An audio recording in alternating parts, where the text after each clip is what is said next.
Music. I'm going here from science into music.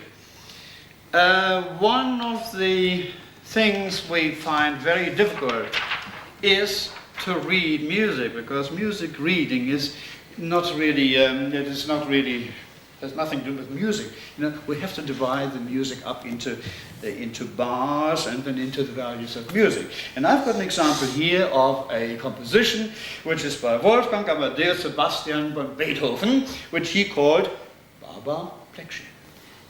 Now imagine a child has no idea, has never known anything about reading. Here we go. We're dividing up the bars into 40 cents. This is bar, bar, black sheep. 10 cents for every bar, every step, 10 cents. Here we have 2 notes per step. Have you any? And here we have 2 bars per, what does it say? No, per note, yes, 2 bars per note. And so we go on, da da da da da da. Now imagine you give the child money, say you do this again. Then use a different tune and let them experiment. Is that the thin edge to music reading, which can be very confusing?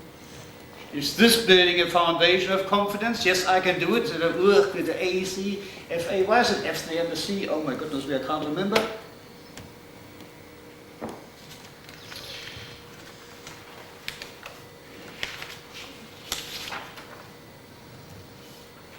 From here, of course, we can go on and say, well, a high note is up on top, a low note is on the bottom. So this is what it looks like. We can build it up to here. And there are more interesting things even to be done. One of them, for instance, is, yes, then we go to the complete notation. What about if a child wants to compose music? Every note within the octave has a meaning, has a voice, has something to say.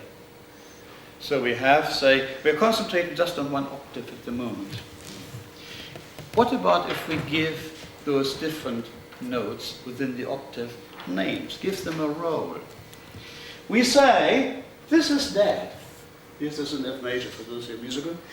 F is Dad, and the octave is Mom.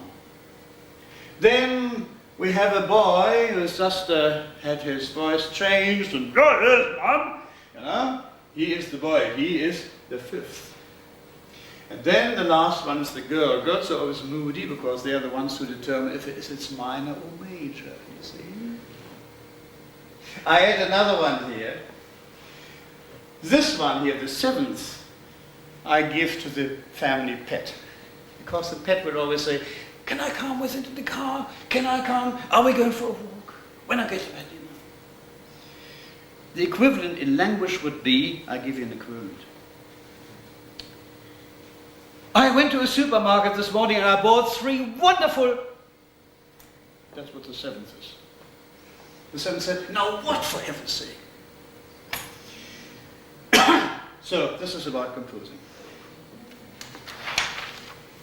One more example I have. This is a real life example, incidentally. I had 10 years ago or thereabouts, a boy on a walk. This is what it looks like in, in nature. Coins. I had a boy referred to me, his name was Julian. He was 8 years old and needed some extra stimulation. So every Tuesday I picked up Julian from school. He came to my house, we did our things for a few hours, then he went home to his fiancée and had his evening meal. Every Tuesday I had to invent something else to stimulate the young fellow's mind. And one day I talked about design. I said there's design in music, there's design in nature and everywhere. There's also design in music. And I did the following. In my activity room, I had a large circle on the floor, divided into 4 parts.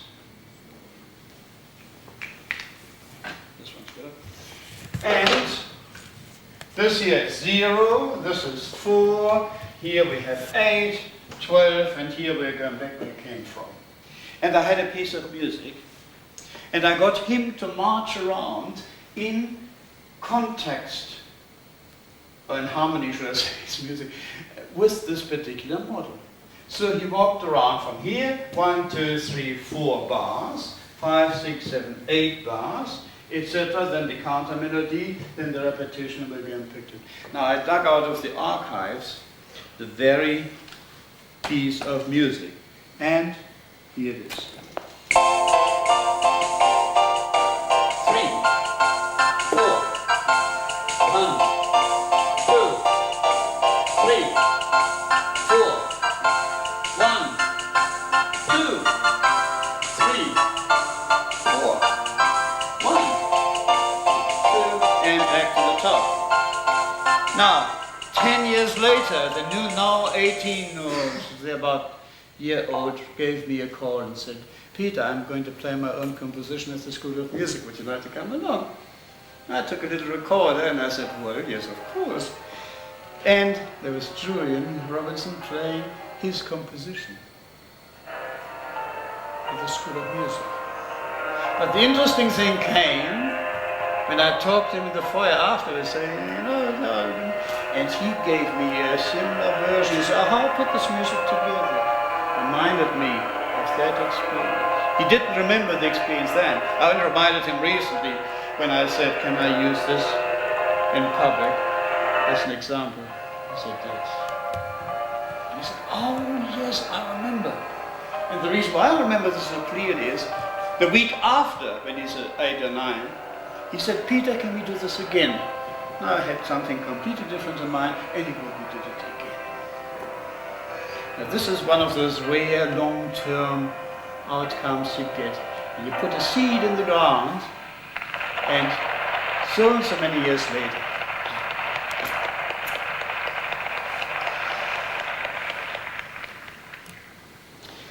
pendulum. We can do a lot with pendulum.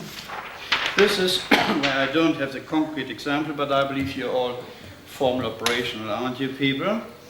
This is about power transformation, another one of those very important principles, where we have a very heavy weight here.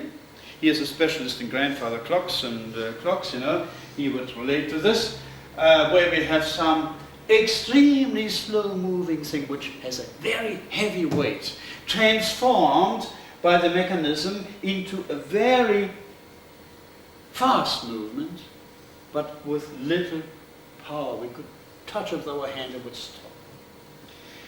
This is the principle of a car. If we go uphill, we have the principle, etc., etc. I don't want to waste any more time on this because how much time would it cost?